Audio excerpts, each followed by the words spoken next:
Okay, so first of all, can you please introduce yourselves and what roles you did in the film? Steve Hillman, director.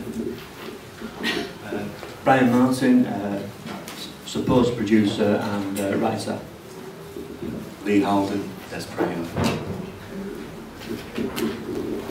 Okay, so I mean, the story is from a real event, from what I remember. No? No, I haven't murdered any kids. Okay, well, fair enough. Fantasised about it a few times, but... Well, where did the story come from then? Kind of what inspired it? Well, Brian was a writer and he's also a supply teacher in schools. And there was an incident a few years ago with a teacher in Macclesfield who was caught on CCTV throwing dumbbells, losing the plot with his kids in a certain class. But Brian had already had the idea before that incident, which was just one of those things that happened. So when Brian approached me with a script to potentially make the film, I mean, a lot of thoughts and permutations came into my head, particularly like, you know, when we all have to deal with difficult social situations and themes, and the only way to deal with it is obviously with us being artists, whatever you want to call it. We have to use our imagination to make that reality to come to. I mean, this is just obviously purely fiction, but there's there's stronger and more deeper issues like the baby P and the Victoria Climby issues. You know, I mean, Peter Connolly was 17 months old. And he was abused and murdered and killed by his mother, her boyfriend, partner. And we're talking about little kids here, not sort of a child of 16. So all those things came into my mind as Brian was trying to tell me to say, like, let's make this film. So there's a lot of bigger issues than just what you've seen on here. This is just purely fiction. The reality is the Victoria Climby and baby P. That's vitally more important. So how did those affect the story that you were developing?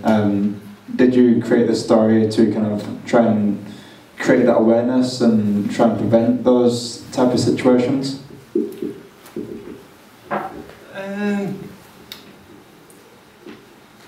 Actually, I mean, from my own perspective, really, having been a kind of teacher in like lots of kind of I suppose in supply situations, also kind of like in enrichment units, and with a lot of kids who kind of behaviourally, lots of behavioural problems. Actually, I saw things from both perspectives, really. Also from perspective of a lot of kids who were in a lot of trouble, but also from kind of teaching, particularly young teachers, who seem to be charged with the task of kind of squaring the circle, really, and accommodating a kind of a bourgeois liberal take on education that actually they weren't in any way supported to do. So actually I was seeing kind of young people, kind of 22, 23, 24, put into really awful situations where they felt their entire life, their entire relationship, everything was built upon this thing being a success. And actually when they came back into the staff room, the people who were looked kind of warmly on were the people who, when they were asked, you know what I mean, how's it going? They go, great, I really love it.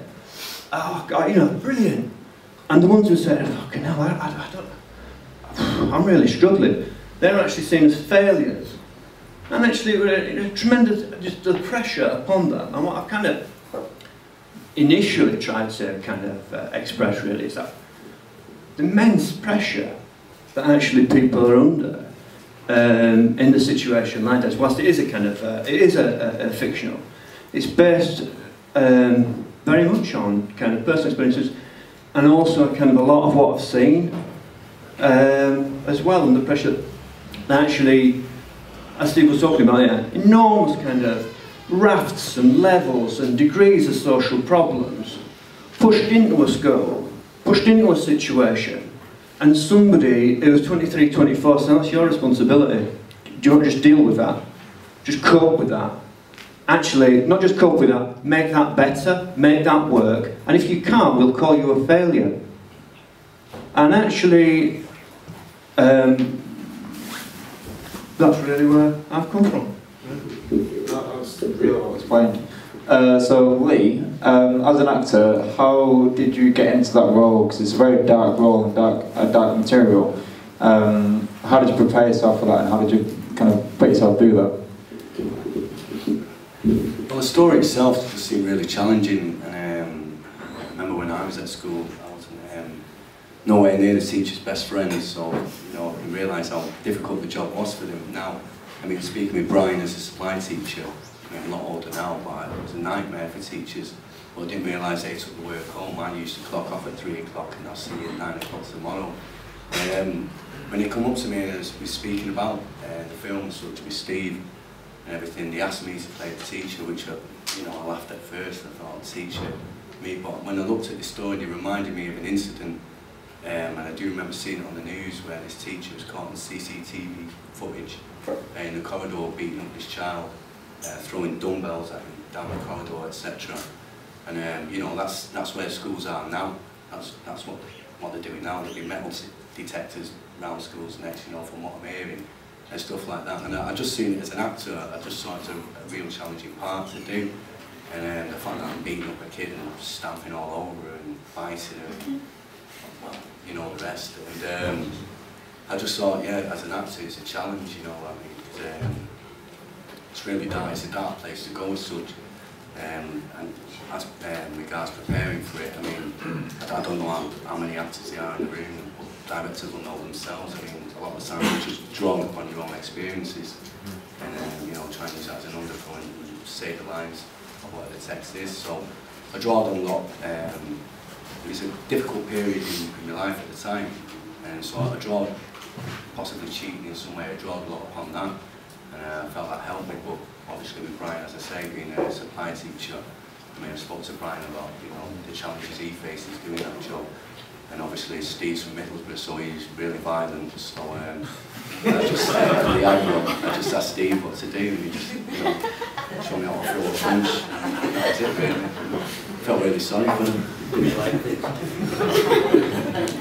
So, yeah, could you quickly elaborate on like how you got into directing and acting and writing, just how you actually quickly got into it, and what drew you to the point of actually making this film? So kind of, where did you go, did you train, did you just stumble upon it? Yeah, I've been a professional actor for 25 years, trained in Manchester in 89, 90.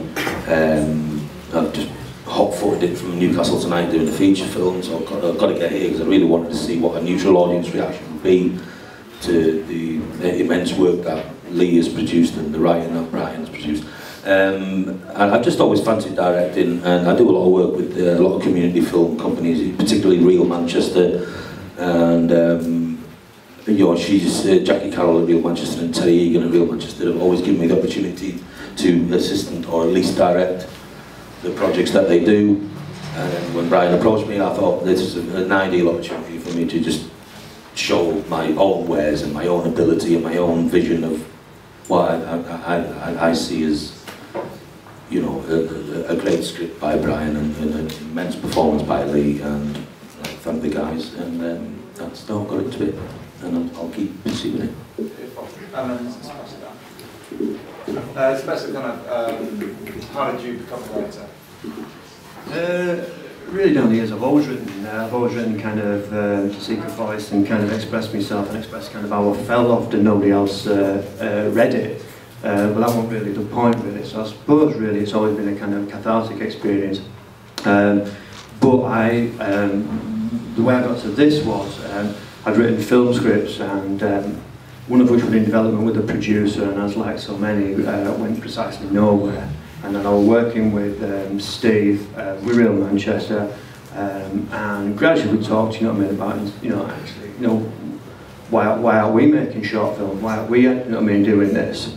And gradually it kind of developed from there. That we had a script.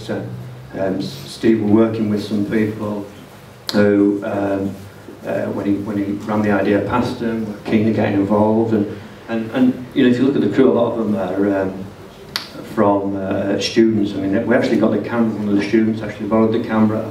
You know, so we're kind of like I suppose to call it guerrilla filmmaking really, do you know what I mean? We just had to go with what we had. Well, for that, it's very well shot. Right, well, thanks very much.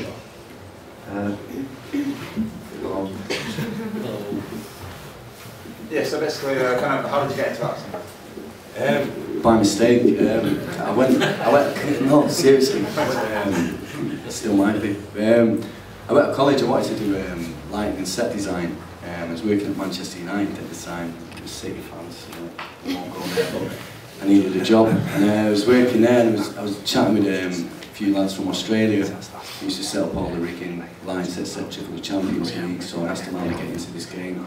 I can make tea, you know, can you give us a start? And they recommended I go to a performing arts college, look at set design, lighting, etc. So I went to do that.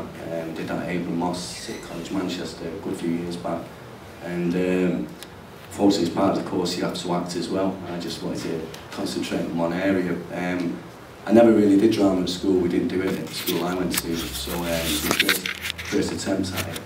And just out of bravado at the end of the year, I auditioned for Macbeth production because we just graduated and stuff, and I got the part as Meachem. My mates dropped out, but I kind of really stuck with it because I've never really read Shakespeare before, so it was something new to me, it was a new language, so I just stuck with it. I thought I'd set a challenge for myself, and as luck would have it, a theatre company came to watch our show, and Meachem, who was in their show, broke his leg. And so they rang me, and to be honest with you, I thought it was one of my friends winding me up because I was doing Shakespeare, and they were telling me they were from the Shakespeare Theatre Company, not the Royal Shakespeare Theatre Company, but obviously just down the road, and a lot of people from Salford were kind of doing stuff there, and I kind of got roped into that. So I've generally done theatre, I've not done many films. I don't know how many people here probably know Joel Byrne. It's the first film I did, was Looking for Lucky, playing a debt collector. And that was a terrific experience, you know, because it was a completely different medium. You see, your approach is completely different, but in some ways my scope's been limited with films, etc. And so when this opportunity come along, trying to develop a show reel as well. So with it being as challenging as it was, I thought I'll take this, you know, if I fall flat on my sword, you know, at least I tried, but I thought I'd have a go at it.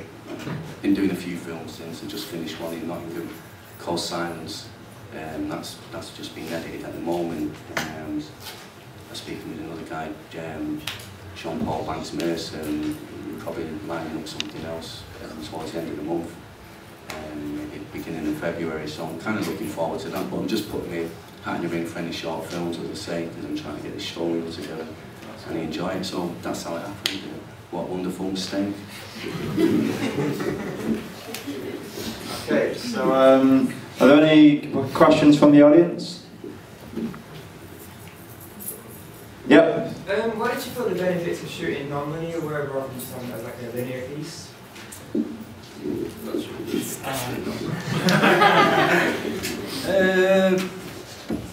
A number of reasons really. One was that we felt that the story itself was too big for a short film, so we basically decided to particularly to shoot it in that way, because actually you can take loads and loads of time out. The second, and this is a slightly bit kind of up its own rear end kind of explanation really, is because it's intended to be a montage really, which juxtaposes kind of light and dark, silence and noise.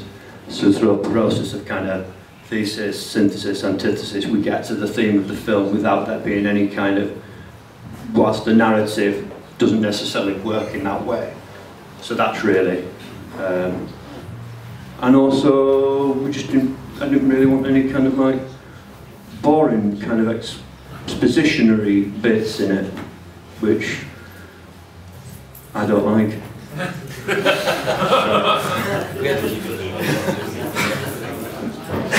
Any more questions from the floor? No? Well, it was a pleasure. Steve, Brian and Lee.